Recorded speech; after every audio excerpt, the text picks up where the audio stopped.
one I love is a sachet of myrrh between my breasts. Well, welcome. We're continuing Song of Songs in the greatest pickup lines in biblical history. Yeah? All right, don't use that one. None of you thought that was funny. It's God's word, I promise. We're going to read this in just a second. But hey, thank you for joining us. I am Pastor Andrew. We are so glad that you are here. I want to re-emphasize, as Scott said, if you're a guest with us, fill out that connection card. We just want to get a chance to know you.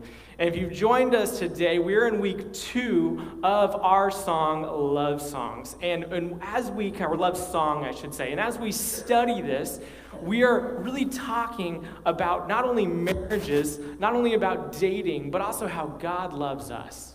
And as we go throughout this book, as we study this topic, I want to constantly remind us of a couple application points that are going to go alongside this. You see, if you aren't married and you want to be, the question we're going to ask ourselves, the question we're going to go over is, how do we prepare to love our future spouse the right way?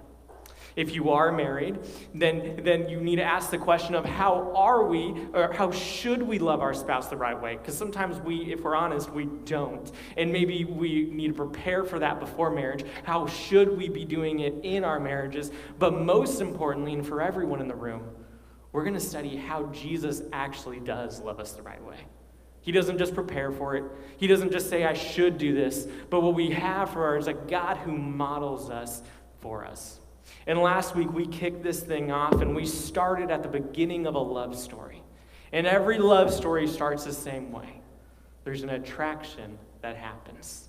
And if you joined us last week and you didn't, I encourage you, you can go listen to that online. But we studied this, and we looked at how should we attract someone the right way. Because our world, and if we're being honest, can attract people the wrong way. And in how we attract, if we say we don't attract the right guy, the right girl, sometimes we're fishing with the wrong bait or in the wrong pool. And we say, well, how should we attract? And we pulled out from Song of Songs chapter 1 that with godly character, with growing trust, with higher standards than our world has. If we're honest, our world has some pretty low standards at times. But then ultimately, with encouragement. And in this godly encouragement we see. And what was so cool, as we read that passage, we saw that we have a God in Jesus Christ who attracts us in all those ways. And he does this and models this for us. Well, today we're going to take it a step further. And we're going to read in our story that things are getting a little bit serious. As I was studying this, I was kind of reflecting on my own relationship and my own marriage. And I've been married for 6 years, almost 6 years in March. I thought you guys would be more surprised, because I thought most of you think I'm 15 years old. So, yeah, right? You're like, dude, you got married at like 10? What's wrong with you? That's weird. Like, this is America. Yeah, almost 6 years, and then we have 2 little beautiful kids, 3 and 2. They're little jerks, but they're adorable. Someone told me the other day, they're like, I didn't realize why Andrew always calls kids little jerks, and then he had a kid, and he's like, I totally understand now. I'm like, see, you understand. But about 6 years, and we've been together for almost 8.5, and I thought about, like, where was the turning point for us? When did we know things were getting serious? Well, let me give you a little background. I actually met my wife in church, and I'm a couple years older, so I graduated high school, and at that church, which is a good rule, you couldn't serve back in high school, like right after you graduated, right? Because like you're barely in college and you're helping with like high school and junior hires, and it's just not a good idea because then you hit on them. Little foreshadowing. So I got away from the youth group for a while, and then a year later, I started serving back in the junior high and high school again, and my wife, future wife, was a senior in high school. And I'm like, well, I can't start dating her now, because then I'm that creeper guy who's a leader and dating a student. That doesn't work, right? That's not okay. So the moment she graduated high school, that summer, the dating was on, okay? Like, it was going to get real. And there's a lot of different words for this throughout society and throughout history. You know, you can call it courtship, as someone said, and I'm like, I don't know, that's from the Middle Ages. But maybe you're going steady, or you're exclusive, or you're dating for real. I think our moment was, you know, we grew up when Facebook was cool. Now all of us are old and on Facebook, none of the kids are. But when our moment was when we became Facebook official, right? In a relationship. And that's when I knew with Sarah, okay, this is legit. Like, we're tagging each other in photos. Like, this is going somewhere. I don't know what kids do nowadays, like, because it's TikTok and Snapchat, so those are two totally, you don't even know what those words, you didn't know those were real words, did you? But that's what's cool now. But when we came to that point, it's like, okay, we're not just dragging each other along. This is for real. And as we come to Song of Songs chapter 1, and we'll be starting in verse 5, that's exactly what we see here. That things are starting to get serious. They had their attraction phase, but now they're taking it a step further.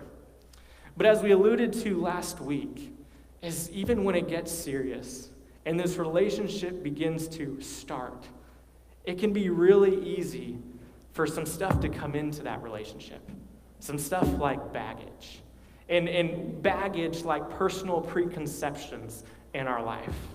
Now, your preconception isn't a word that we probably use a lot, but it's really a fancy way of saying an idea or an opinion that is formed beforehand. So this, when we apply this to talking about dating, when we apply this to talking about a relationship, these are opinions that are in our minds and that are they're in our minds from before and brought into the now. This is baggage. And in our story that we get here in Song of Songs, where we see Solomon, this king, in this future, in this woman he's about to be dating, the Shunammite, this is happening in a big way. Because as we mentioned, this woman came from poverty. She had to work her way up.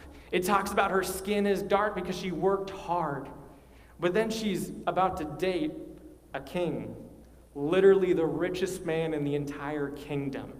Like, Bill Gates had nothing on this dude. Like, everyone else was poor, and like Solomon was this guy on top of a hill, and he had like money on money on money, and castles on castles on castles. I don't know if they're castles. He had some big houses. But as she enters into this relationship, there's going to be baggage.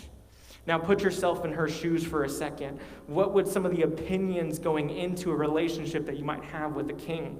Maybe some insecurities, some concerns. Going back to my dating of my spouse, I got to share with you a detail I missed and didn't say, is my wife was also what's known as a PK. She was a pastor's kid, okay? So when you think about that, and then you're like, well, what's the big deal? One, you're going to date your pastor's daughter. Like, there's some things that could go wrong there. Like, I might have to leave the church if this relationship doesn't work out. He might not like me. And also, if you grew up in church, sometimes there was two preconceptions about a PK. They were on one side, they were like the goody two-shoes and never did anything wrong, and they were perfect, and they're like the goody kid, like, almost like a tattletale. And then on the other end, I grew up with some PKs that were crazy. Like, they got into drugs, they got into this crazy lifestyle, and it's like, I don't know if I want anything to do with that. And now, as I think about all this, I'm like, my kids are going to be pastors' kids, so I'm scared to death. But I'm thinking, and all these opinions are going through my head as I'm like, I'm going to start a relationship with this girl. Now, side note, if I say anything dumb about my marriage and my relationship, she's serving today, so it all stays in here, right? Like, we got a pact. Facebook, that goes for you too. She's not going to watch this later. This will be the 1 week she watches when she serves. But she's not going to watch this later, so if I say anything dumb, just let's keep this in here. But whatever, when you start a relationship, and when this kind of attraction goes and it gets serious, there's some baggage that can come with it. So check out what we see, this first personal preconception that we have in our story, starting in verse 5. She is anxious about her appearance. Verse 5, daughters of Jerusalem, I am dark like the tents of Kedar, yet lovely like the curtains of Solomon.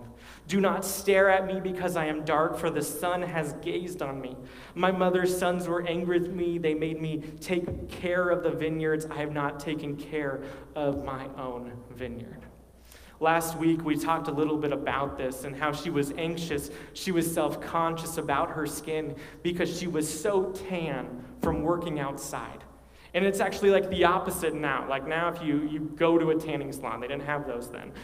You can go to a tanning salon and get tanner. And usually if you're really tan or you're orange, maybe that means you have money or you're the president of the United States. I don't know. But back then,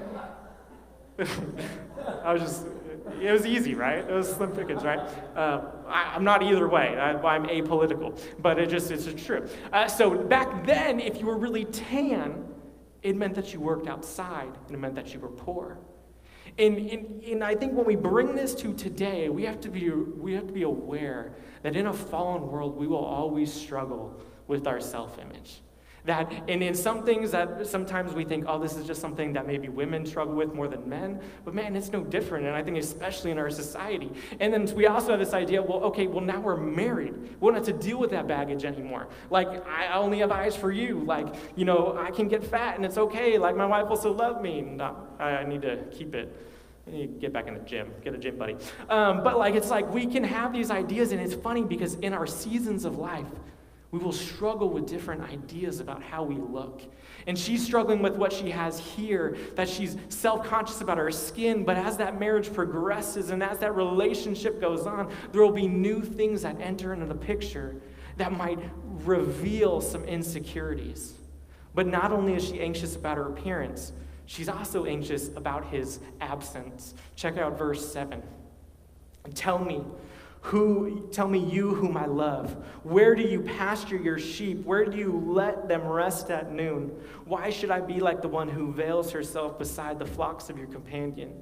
If you do not know, most beautiful of women, follow the tracks of the flock and pasture your goats near the shepherd tents. She says here, starting in verse 7, where are you? He's gone. He's probably away on business. And I think this is another sure sign that they're young in their love, because she's really sad when he's gone, right? Huh? Okay. That joke might have been too real to be funny. We used to, my wife, she's still sad usually when I'm gone. I have Monday night meetings, usually every couple weeks with our leadership team here at church. And she'd ask me, she's like, do you have your Monday night meeting? She's like, she used to be so sad. Now she's like, hey, do you have your Monday night meeting? I'm like, no. She's like, I was going to watch The Bachelor. And I'm like, sorry, not here right now. But there's a anxiousness about when he's gone, and she misses him. We see in this passage that she feels like he is far away and this young love is blossoming. And we even talked about it this morning in our Bible groups, is there's a connection. And actually in marriage, I joke about sometimes you're like, okay, I need some alone time, especially if you have kids. But if your spouse is gone for a while, sometimes it feels like part of you is missing. And feels like you can't get in your routine. Maybe you're like, you can't even sleep at night because something's wrong. That person is far away and there's something missing. And she's already starting to feel this. There's this anxiousness when their significant other is gone. But what we also see in here is that she has a past of her family having treating her harshly. She has the baggage of those leaving her and not properly loving her. And that's all in the forefront of her mind. But check out this. And this is what I love, that all these preconceptions that she walks in the relationship with, that maybe she's anxious about her appearance, she feels bad about that, she has these insecurities, she's anxious when he's gone, but see how Solomon, the man of our story, combats all this. He combats it with a little bit of positive affirmation. Now, when we hear this word affirmation, we probably default to just thinking of encouraging words. And that can be part of it, but I think affirmation is so much more than that. When we say it is positive affirmation, is affirming something that is as truth. What do I mean about this? Well, in the case of a relationship, it is saying that our love does in fact exist. A couple months ago, my wife actually told me, when we were having a conversation, and we said we need to read more and do stuff, and we were trying to talk about some different goals, and she said, we should really read the 5 love languages, which may be an indictment on me as a husband. Whenever your wife says, hey, we should read a book about how we should be, you could be a better husband. Actually, I think that's sometimes the wrong way to think. It's okay, how can we be better at this? How can we do? When she first said that, I kind of rolled my eyes, and I was like, whatever, that book was written in the 90s, now they have Enneagram numbers that replaces all of it, whatever. And she's like, and then I started studying for this series, and I started reading through the Song of Songs, and I became a little convicted in my heart. And I became a little convicted because I was like, well, do I know my wife's love language all the time? And do I pursue that? Am I trying to grow, or am I just getting through the day? Am I affirming her, not just with my words, but in other ways? Dr. Chapman says in his book, The 5 Love Languages, that he lists them as this: words of affirmation, acts of service, receiving gifts, quality time, and physical touch. You see, rarely spouses, and even in dating, as you start to learn this and develop it, rarely do two people have the same exact love language. And sometimes we must learn to understand our spouse, to affirm them correctly. And check out how Solomon does this. First, he tells her how valuable she is. Look at verse 9. It says this: I compare you, my darling, to a mare among Pharaoh's chariots. We pointed this out later. He just called her a horse. Verse 10, your cheeks are beautiful with jewelry, your neck with its necklace. We will make a gold jewelry for you, accented with silver. You see, we hear he called her a horse, but what he was really saying is that Pharaoh's chariots, Pharaoh's merit, was like a heavenly creature. So what he's actually saying is, baby, you are like a heavenly creature. In everything you wear, it doesn't make you beautiful, rather it accents your beauty. He's saying your earrings, your necklace, they flow, they follow your cheeks, the accent of your neck, it just makes your beauty pop. Yeah, men, take note. Notice what your wife, what your girlfriend, notice when they get new clothes, right? Not just because of your bank account. We'll talk about that later. But notice what our mate is wearing. The detail Solomon uses here, how specific he is. He's saying, baby, I notice what you're wearing. And man, you are so beautiful. And then he takes it a step further. If you go down to verse 15, we'll read her response before this in a second. But in verse 15, he says, how beautiful you are, my darling. How very beautiful your eyes are, doves. Wow. He says, man, not only are you beautiful, but hey, I'm also going to buy you stuff. And he tells her in a second, and he's going to talk about, Richard Hess says it this way, that whatever the cost, he will honor her. The focus of his love has no limits as to the cost or task that he must undertake to bless her. Let me say another thing I think that we see from this, and I think I'm going to get a lot more amens from the women here, but it is okay to spend money on our brides or our girlfriends. I was hoping for that. Now, should you spend money you don't have? We'll address that later. But spending money on our spouse is not only a gift, but as Solomon shows us here, it's an investment of showing them the value they have. And check out her response she has. She tells him how special he is. Check out verse 12. It says, while the king is on his couch. Now, Solomon is a king, but I'm sure even if he wasn't, how she refers to him, he's like, you're a horse, and she says, baby, you're a king. Like, that's, I like that. Take notes there on that sense. But let's keep going. While the king is on his couch, my perfume releases its fragrance. And here's the line I used earlier. The one I love is a sachet of myrrh to me, spending the night between my breasts. The one I love is a cluster of henna blossoms to me in the vineyard of En-Gedi. He says, you are a valuable, beautiful horse. And she says, you are my king who belongs between my breasts. I think we should give it up for our man Solomon right there. He knows exactly what he is doing. But it can be so easy for us to get lost in kind of what we'd almost say the sexual tones, the energy, kind of the heat that's going between them, which there definitely is here because they're dating, they're attracted to one another. There's a heat here. There's a longing between them. But I think there's also more to this. You see this when it refers to this myrrh here. Myrrh was actually a resinous kind of gum that came from a species of South Arabian tree. And you're like, whoa, what? I'm getting there. But what they would do is they would take this and they would actually make it into a solid form, and then they would mix it with fat, and then they would put it in a sachet like she references here. And here's what would happen, is this would sit kind of against your chest or right here like this sachet around like a necklace, and with body heat, the fat would actually melt, which sounds really gross, but the fat would melt and the aroma of that myrrh would fill the room and would fill the air. So what she says here is she compares her king to this precious, sweet-smelling bundle that one that lies all night between her breasts, close to her heart. You see, there's this intimate bond of love and longing and loyalty here that she says, I am keeping you close to me.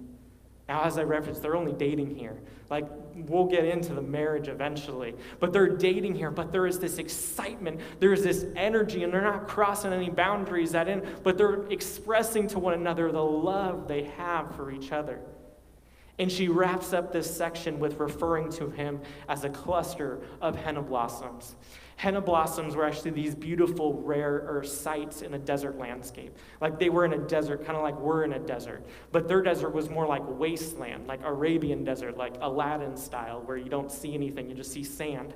So when you would see these henna blossoms, it was like this beautiful image in the middle of a bunch of nothing. So Danny Akin actually puts it this way, that she's essentially saying, all I have seen is a desert of men until I met you.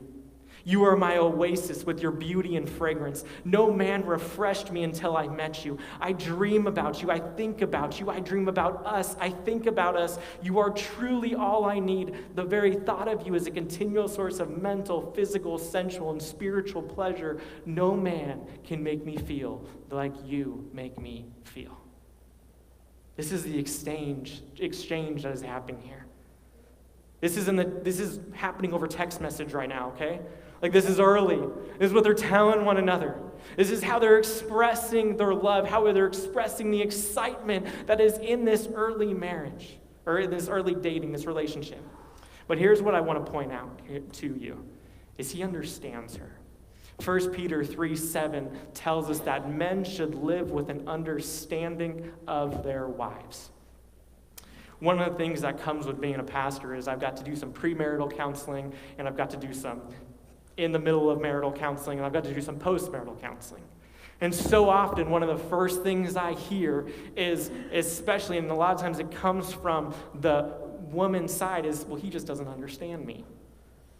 And I'll be honest, a lot of times I don't understand my wife. She'll tell me that every now and then, like, you don't understand me. And I'm like, that's probably a very valid argument.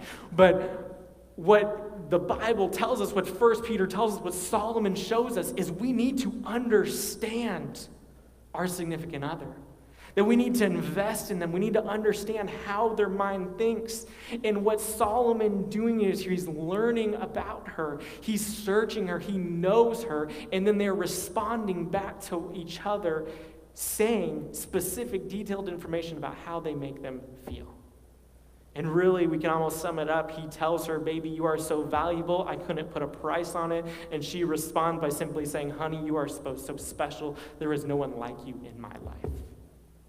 There is a positive affirmation that flows back and forth here. But here's what's so awesome, and I love this, because all this emotional, they start with sharing their insecurities. They start with saying, this is the baggage I bring to the table. Then they move on and say, well, that's okay. We can love each other through this baggage. And they start, speaking in heart emojis, and it's all nice and fun. But then it kind of leads to some practical preparation.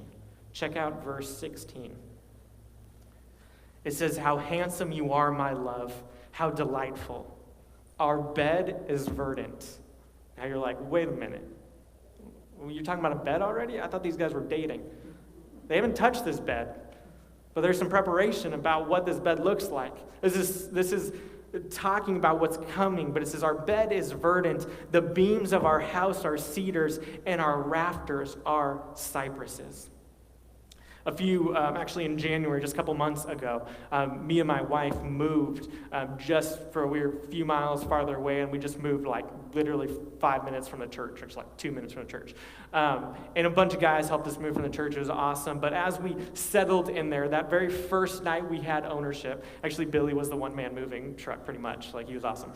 But as we were doing that, and my wife and the kids were at her parents' house, and they stayed the night there. And they're like, well, you're going to come home, and you can come over and sleep on the couch or something. And I was like, no, I'm going to stay in the house. And I stayed up till 3 a.m., put all the beds together. I put an IKEA dresser together, which I will never do again. Dude, it was like 100 pages and like 1,000 pieces. I'm like, come on, IKEA. Like, what is this? This is ridiculous.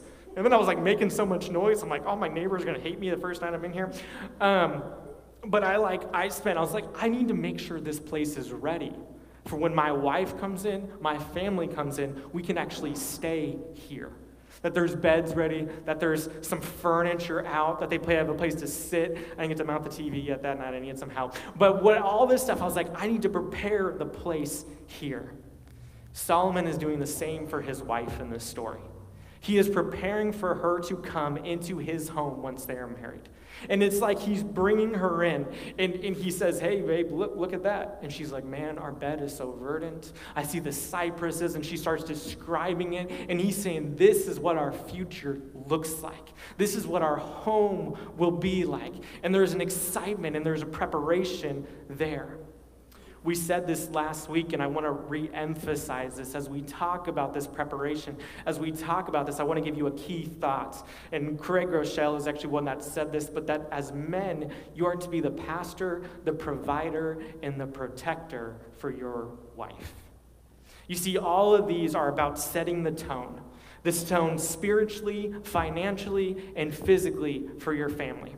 Now, what does this mean? Well, first, to be the pastor of your family. I shared with you that my dad was the pastor of my mom, and he made us go to church. He showed us what it looked like to follow Jesus. He showed us how he was serving in the church, and he modeled that for our family. You see, one of the most successful churches in actually all of America, and we get to see it in our valley, is CCV. And one of the things that has made that church so successful is they say, we're going to go after the lead of the household, the husband. And we're going to design church to make it comfortable for them. Because if you win the man, you win the family. And it's been very successful from that. But I think sometimes we forget that, hey, the man has to spiritually set the tone for the family. Now, does that mean they do everything? No. But it is to lead and to be that point person of saying, hey, we're going to tithe, we're going to be involved in this.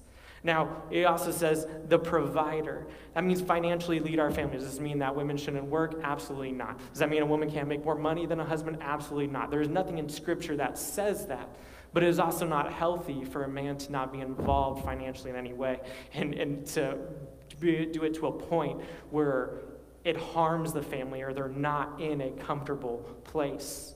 And lastly, to be the protector is physically leading your family and being safe. And are they in a position where your spouse isn't in a bad or a dangerous situation?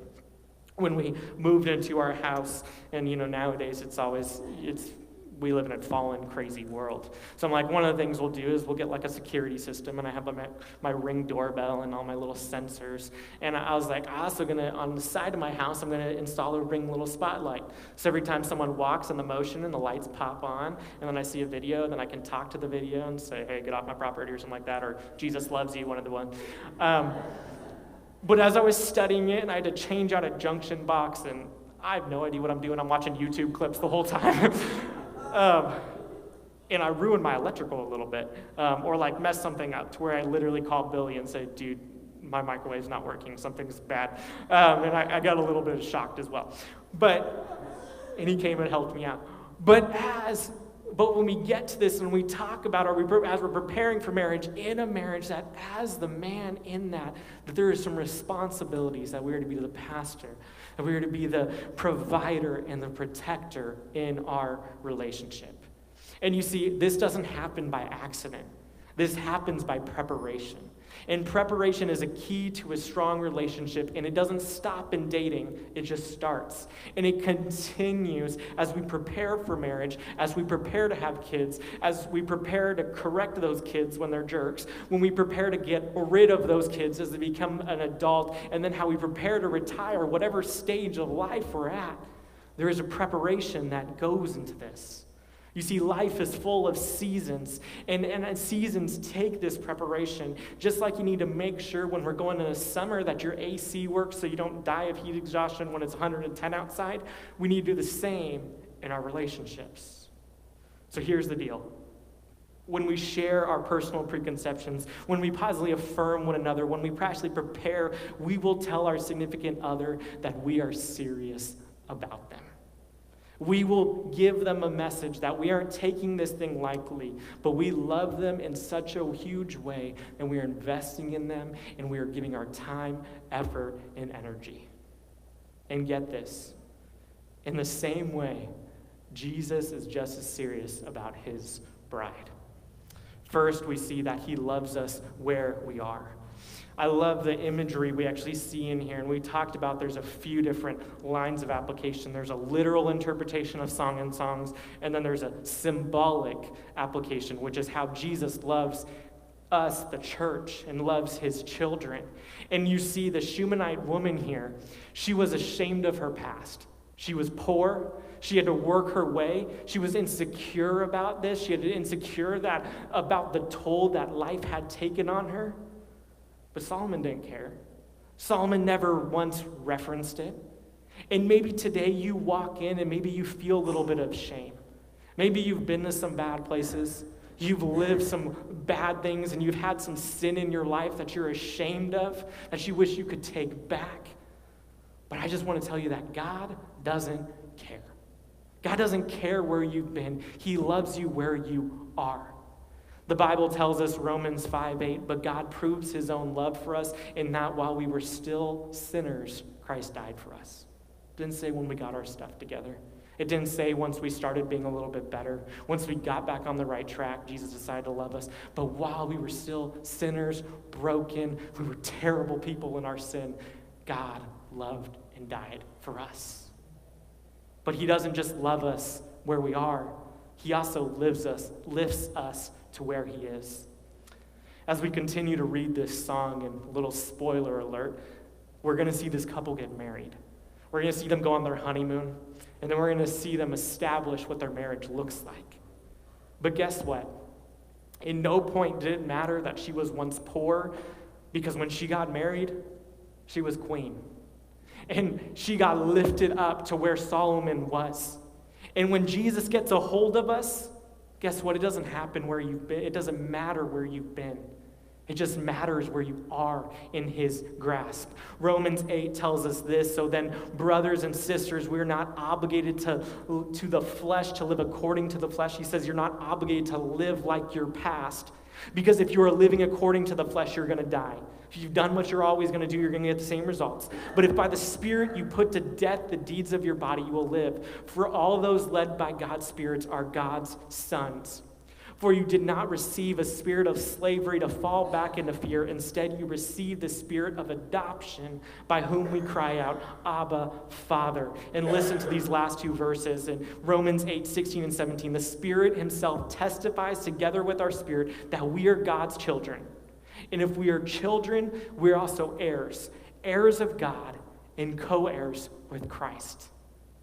If indeed we suffer with him, so that we also may be glorified with him.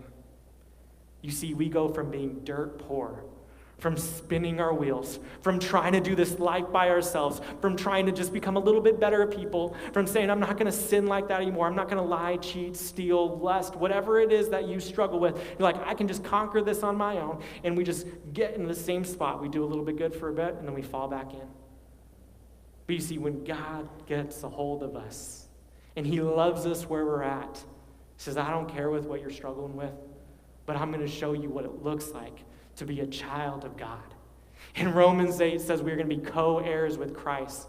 That because of this gospel we talk about, because Jesus came here, he lived a perfect life, he died on the cross and rose again, that we don't no longer need to be handcuffed to our past, but we can live a glorious future with him. Here's what I want you to leave with this morning. If you are single and you're ready to get serious about looking for the right person to spend your life with, ask that question. Am I really ready to get serious? Am I going to try to do what I've always done? Or am I going to start preparing for who I should be and trying to find the person I want to be with? Am I serious about getting and being on the right path? If you are married, are you ready to get serious about pursuing your spouse the right way, Not the convenient way, not the easy way, not the way that our time allows and our schedule and our energy gives us, but are we able to pursue our spouse the right way? And all of us in the room, are we ready to get serious about letting God reign in our life like he never has before? So we don't have to be defined by our past, but we can have an inglorious inheritance that we don't deserve, but he takes us to anyway. Let's pray.